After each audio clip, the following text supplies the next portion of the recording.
Hello viewers, ৰং জীৱনলৈ পুনৰ এবাৰ আপোনালোকক সকলোকে স্বাগত জনাইছো। আশা কৰো আপোনালোক সকলো ভালে আছে। আজি আমাৰ টপিকটো হ'ল बड़े बड़े शहरों में ऐसे छोटे छोटे बातें होते रहते हैं।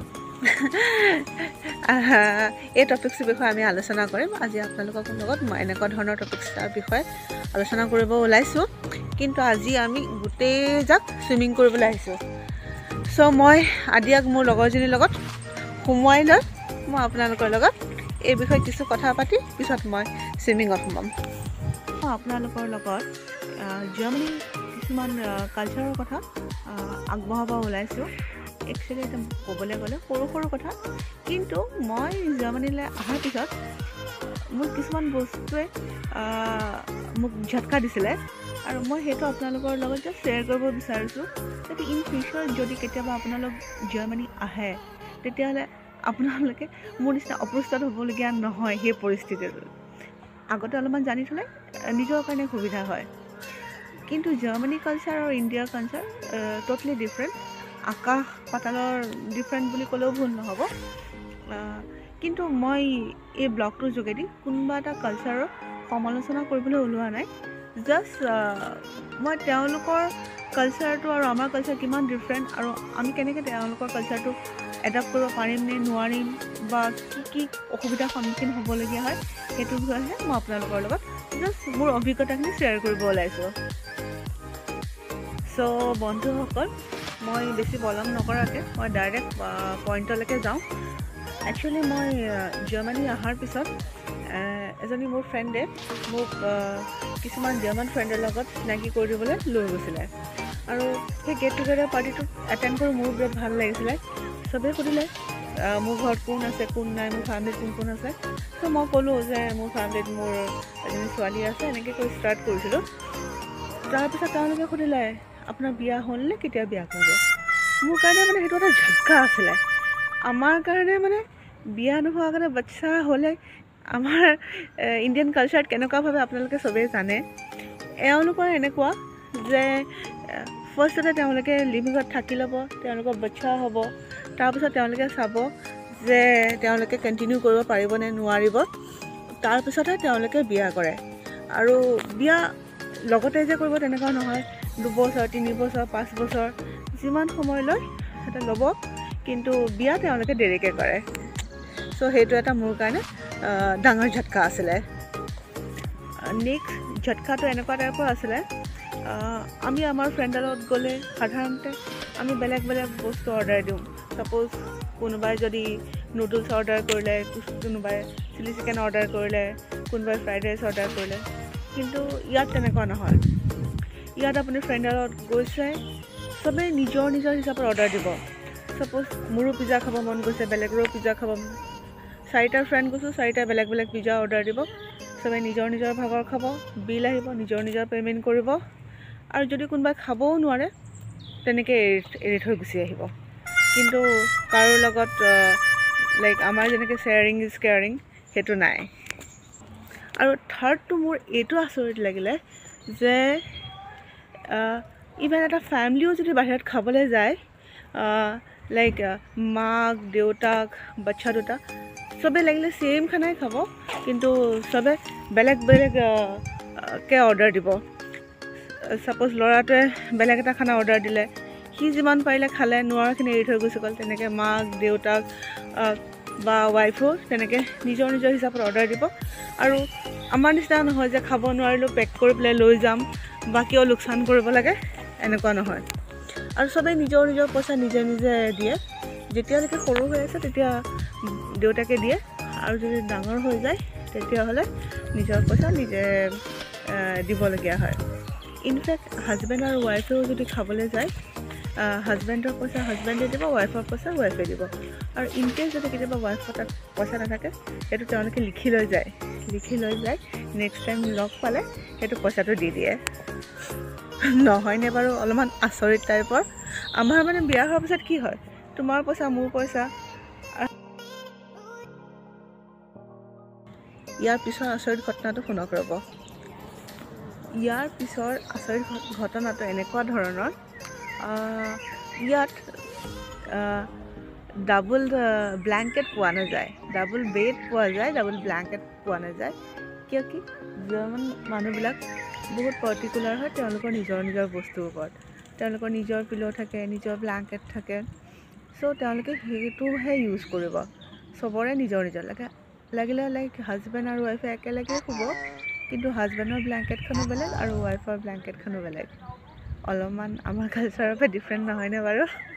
সেইকাৰণে মই আপোনালোকৰ লগত শ্বেয়াৰ কৰিছিলোঁ। ইয়াৰ বাহিৰে মই আৰু এটা ডিফাৰেণ্ট লগা বস্তু হ'ল, এনেও আমাৰ আজিকালি ইণ্ডিয়ান কালচাৰতো হৈ গৈছে, কোনোবা গেষ্ট আহিলে লাইক ড্ৰিংকছ অফাৰ কৰে। সেইটো ইমান ডাঙৰ কথা নহয়, কিন্তু ইয়াত সেইটোতো আছেই। আৰু আগতেও শুনিছিলোঁ যে ৱেষ্টাৰ্ণ কালচাৰটো তেনেকুৱা, মাক দেউতাকৰ লগত ল'ৰা ছোৱালীয়ে আৰামছে ড্ৰিংকছ এনজয় কৰে। আৰু গাৰ্লফ্ৰেণ্ড বয়ফ্ৰেণ্ড বা লিভিঙত থকাটো একো ডাঙৰ কথা নহয়। ল'ৰা ছোৱালী যেতিয়া 16 পৰা 18 বছৰৰ ভিতৰত হৈ যায়, তেতিয়া এওঁলোকে কি কৰে, কোনোবা যদি ল'ৰা ছোৱালী লিভিঙত থাকিব বিচাৰে, মাক বাপেকৰ ফালৰ পৰা তেনেকুৱা কোনো আপত্তি নাথাকে। আৰু অ'পেনলি তেওঁলোকে মাক দেউতাকক কয় যে এখেত মোৰ বয়ফ্ৰেণ্ড হয় বা এজনী ছোৱালী মোৰ গাৰ্লফ্ৰেণ্ড হয়। সেইটো ইমান এটা ডাঙৰ কথা নহয়, কিয়কি আমি সেইটো আগতেই কথাটো গম পাইছিলোঁ। সেইটো কাৰণে এইটো ইমান ঝটকা লাগিবলগীয়া কথা নহয়। কিন্তু মোৰ কাৰণে ঝটকা এতিয়া লাগিলে যেতিয়া ল'ৰা ছোৱালীয়ে কৈ দিয়ে যে মা নাই বা মায়ে বয়ফ্ৰেণ্ডৰ লগত গৈছে, পাপা নাই, পাপা বয়ফ্ৰেণ্ডৰ লগত গাৰ্লফ্ৰেণ্ডৰ লগত আজি থাকিব গৈছে। চ' মোৰ কাৰণে সেইটো ঝটকা, কিয়কি আমাৰ কাৰণে ল'ৰা ছোৱালীয়ে মাক বাপেকৰ কথা এনেকৈ ক'লে অকণমান ঝটকা পোৱা যেন হয় নহয়। সেইটো অকণ মোৰ কাৰণে ডাঙৰ ঝটকা আছিলে যে মায়ে যদি বয়ফ্ৰেণ্ডৰ লগত গৈছে বুলি কওঁ, সেইটো কেনেকুৱা লাগিব। কিন্তু এই ঝটকাবিলাকৰ মাজত মোৰ এটা বস্তু এওঁলোকৰ ভাল লাগে, তেওঁলোকে যি কি নহওক তেওঁলোকে নিজৰ মাদাৰ টাংটো মানে কেতিয়াও নেৰে। এনেকুৱা নহয় এওঁলোকে যে ইংলিছ ক'ব নোৱাৰে, এখেতলোকে ইংলিছ ক'ব পাৰে, কিন্তু তেওঁলোকে ইংলিছ নকয়, বেছিকৈ জাৰ্মান ক'বই খোজে। একচুৱেলি মোৰ ফালৰ পৰাও ক'বলৈ গ'লে মানুহে নিজৰ মাতৃভাষাটো নাজানাটোহে লাজৰ কথা। ইংলিছ বা জাৰ্মান ক'বলৈ নোৱাৰাটো সেইটো লাজৰ কথা নহয়। এওঁলোকে যি কি নহওক তেওঁলোকে জাৰ্মান ক'বলৈ নেৰে। সেইকাৰণে বেছিভাগ সময় ইয়াত থকা সময়ত ট্ৰেন্সলেটৰটো এপটো ডাউনলোড কৰাটো বহুত জৰুৰী হৈ পৰে, কিয়কি আদাৰৱাইজ বুজিবলৈ বৰ কষ্ট হৈ যায়।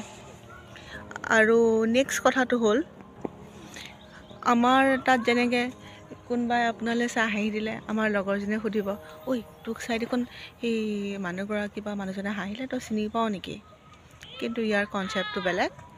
ইয়াত কি হয়, আপোনাৰ লগত যদি কাৰোবাৰ লগত আই কণ্টেক্টটো মিলি যায়, আদাৰৱাইজ চকুৱে চকুৱে পৰে, আপুনি তেখেতক সেই সময় অনুসৰি গ্ৰিটিংছ কৰিবই লাগিব। যদি ৰাতিপুৱা হয় গুটেন মৰ্গেন, আবেলি হ'লে গুটেন আবেন, গুড ইভিনিং, তেনেকৈ আপুনি গ্ৰিটিংছ কৰিব লাগিব। এইটো তেওঁলোকৰ নিয়ম। আৰু সন্মুখে যদি পৰি যায় আপুনি হাঁহিবই লাগিব। আপুনি চিনি পাওক বা নাপাওক, চবেই চবকে মাতে, চবেই চবকে হাঁহে। লগ পালেই আমি যেনেকৈ হেল্ল' কওঁ, এওঁলোকে হালো বুলি কয়। চ' যেতিয়াই যি লগ পায় চবকে আপোনালোকে গ্ৰিটিংছ কৰিবই লাগিব।